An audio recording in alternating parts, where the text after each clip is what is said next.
गोदान उपन्यास की कथा योजना। गोदान में प्रेमचंद ने होरी धनिया के जीवन के माध्यम से उत्तर भारत के शांति प्रेमी किसान की कष्टप्रद जिंदगी का चित्रण किया है। इस क्रम में उन्होंने संपूर्ण गांव जीवन के आपसी संबंधों का ताना बाना प्रस्तुत किया है, परंतु गोदान सिर्फ ग्राम कथा नहीं है। गांव की कथा के साथ साथ इसमें शहरी जीवन की कथा भी चलती रहती है, जिसमें जमींदार राय साहब अमरपाल सिंह, मिर्जा खुद मिस मालती, मी खन्ना, ओंकारनाथ, मी मेहता आदि अनेक शहरी पात्र भी आते हैं। ये दोनों कथाएं गोदान में अलग अलग होते हुए भी साथ साथ चलती हैं। प्रेमचंद साहित्य के अनेक आलोचकों का मत है कि गोदान में प्रेमचंद को सिर्फ होरी धनिया के गांव की कहानी कहनी चाहिए थी। उपन्यास में शहर के पात्रों को डालकर शहरी जीवन का वर्णन करके उन्होंने उपन्यास की कलात्मकता को नुकसान पहुंचाया है। इससे उपन्यास का कथानक ढीला ढाला हो गया है और उपन्यास का कलात्मक संयोजन बिगड़ गया है। फिर ग्राम कथा तो प्रेमचंद के अनुभव जगत से पुष्ट होने के कारण यथार्थवादी कथा है, जबकि शहर की कथा में वैसी प्रामाणिकता का अभाव है। इसमें अनावश्यक भाषण, वार्तालाप, चर्चा परिचर्चा का सहारा लेकर शहरी जीवन का सही परिचय दिया गया है। प्रेमचंद को संपूर्ण समाज के चित्रण का मोह त्याग कर ग्रामीण जीवन की कहानी कहनी चाहिए थी। इन्हीं बातों को लेकर जैनेन्द्र कुमार ने गोदान की समीक्षा करते हुए अपने लेख का शीर्षक दिया, प्रेमचंद का गोदान यदि। इसी तरह आचार्य नंद दुलारे वाजपेयी ने गोदान की तुलना एक ऐसे मकान से की है जिसके दो अलग अलग खंडों में दो परिवारों के रूप में गांव तथा शहर रहते हों और जो कभी कभी एक दूसरे से मिल लेते हो। आधुनिक साहित्य प्री 174 ले नंदा दुलारे वाजपेयी, भारती भंडार, इलाहाबाद, संवत 2031। कहने का तात्पर्य यह है कि गोदान में आई हुई ग्राम कथा तो ठीक है, परंतु उसमें आई हुई शहर की कथा अप्रासंगिक है। इससे गोदान की कलात्मकता में बाधा पहुंचती है। गोदान की कथा की संरचना का विश्लेषण करने के लिए इन बातों की परीक्षा करने की आवश्यकता है। सबसे पहले हम ये देखें कि प्रेमचंद क्या मानते हुए प्रतीत होते हैं। ये मत प्रेमचंद की मृत्यु के बाद प्रकट हुए हैं, इसलिए प्रेमचंद की इस संबंध में क्या राय हो सकती थी, इसकी केवल कल्पना ही की जा सकती है। फिर भी उनकी रचनाओं का विश्लेषण करके हम कुछ अनुमान कर सकते हैं कि उन्होंने ऐसा क्यों किया। प्रेमचंद मानते हैं कि भारतीय गांव समाज की स्वायत्त इकाई नहीं है, वरन उसका संबंध सूत्र शहर राष्ट्र और ब्रिटिश साम्राज्य से जुड़ा है। इसलिए संपूर्ण ब्रिटिश भारत के परिप्रेक्ष्य में ही गांव जीवन को देखा समझा जा सकता है। गोदान में सेमरी और बेलारी दोनों अवध प्रांत के गांव हैं।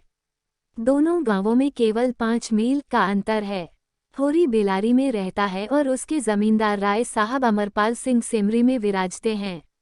उपन्यास ज्यों ही बेलारी से निकलकर सेमरी में पहुंचता है, एकाएक उपन्यास में शहर आ जाता है।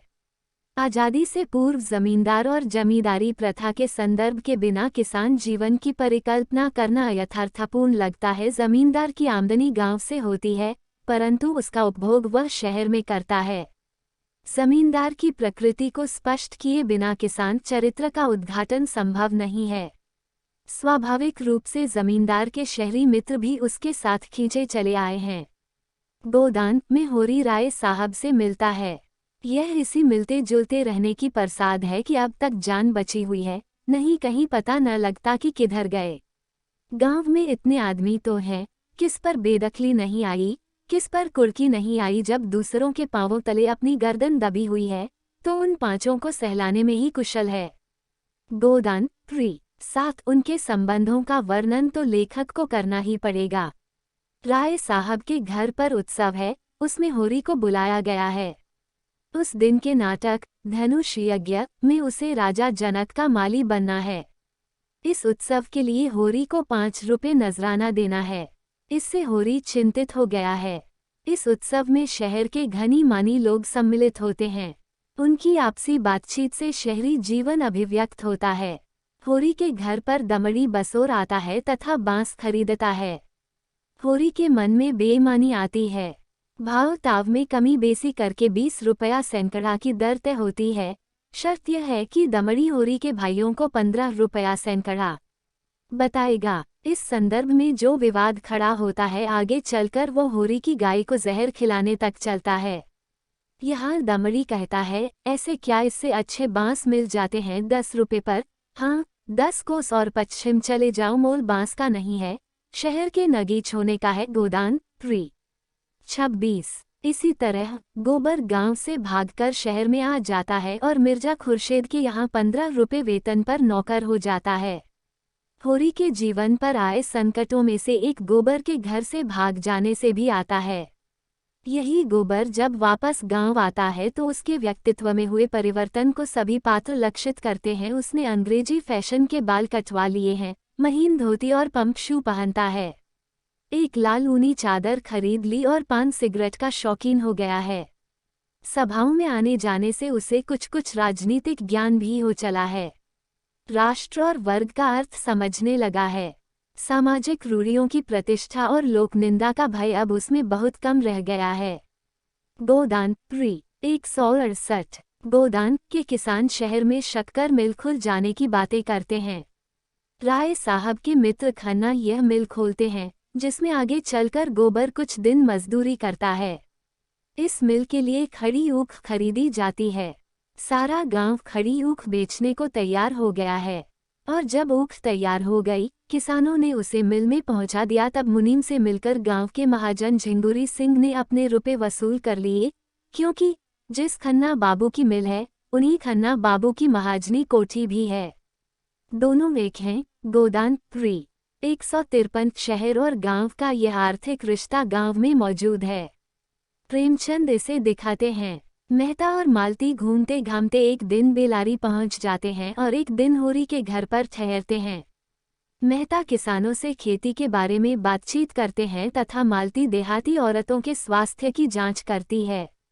मिर्जा खुद शिकार पार्टी के दौरान सारे गांव को दावत खिलाते हैं। उपन्यास में पुलिस आती है तथा किसी न किसी बहाने सारे गांव को डरा धमकाकर शहर चली जाती है। फिर होरी के गांव में राय साहब का कारिंदा नोखेराम रहता है। अंग्रेज सरकार का पटवारी पटेश्वरी का निवास भी बेलारी में है। होरी के शोषण में इन दोनों की निर्णायक भूमिका रहती है। गोदान के अंतिम पृष्ठों में रामसेवक भारतीय किसान के राजनीतिक आर्थिक संबंधों को विश्लेषित करते हुए कहता है, यहाँ तो जो किसान है वो सबका नर्म चारा है। पटवारी का नजराना और वस्तूरी न दे तो गांव में रहना मुश्किल। जमींदार के चपरासी और कारिंदों के पेट न भरे तो निबाह न हो। थानेदार और कानिस्टेबल तो जैसे आपके दामाद हैं। जब उनका दौरा गांव में हो जाए, किसानों का धर्म है वो उनका आदर सत्कार करें, नजर नयाज दें, नहीं एक रिपोर्ट में गांव का गांव बंध जाए। कभी कानूनगो आते हैं, कभी तहसीलदार, कभी डिप्टी, कभी जंट, कभी कलेक्टर, कभी कमिश्नर। किसान को उनके सामने हाथ बांधे हाजिर रहना चाहिए। उनके लिए रसद, चारे, अंडे, मुर्गी, दूध, घी का इंतजाम करना चाहिए। तुम्हारे सिर भी तो वही बीत रही है महाराज। एक न एक हाकिम रोज नए नए बढ़ते जाते हैं। एक डॉक्टर कुओं में दवाई डालने के लिए आने लगा है। एक दूसरा डॉक्टर कभी कभी आकर ढोरों को देखता है। लड़कों का इम्तिहान लेने वाला इंस्पेक्टर है। न जाने किस किस महकमे के अफसर हैं। नहर के अलग, जंगल के अलग, ताड़ी शराब के अलग, गांव सुधार के अलग, खेती विभाग के अलग, कहाँ तक गिनाऊं।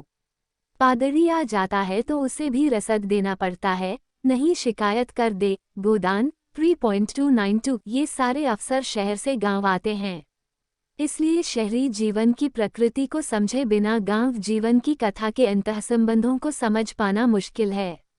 संभवतः यही कारण है कि प्रेमचंद ने सिर्फ गांव की कथा ही नहीं लिखी है, वरन गांव के भाग्य को निर्धारित करने वाले शहर की कथा भी लिखी। यदि प्रेमचंद सिर्फ होरी पनिया की ही कहानी कहते तो इससे न केवल भारतीय समाज की अधूरी तस्वीर पेश करते, वरन होरी धनिया की भी सही तस्वीर पेश करते। तब हम होरी की करुण कथा की गहराई का अंदाजा नहीं लगा पाते।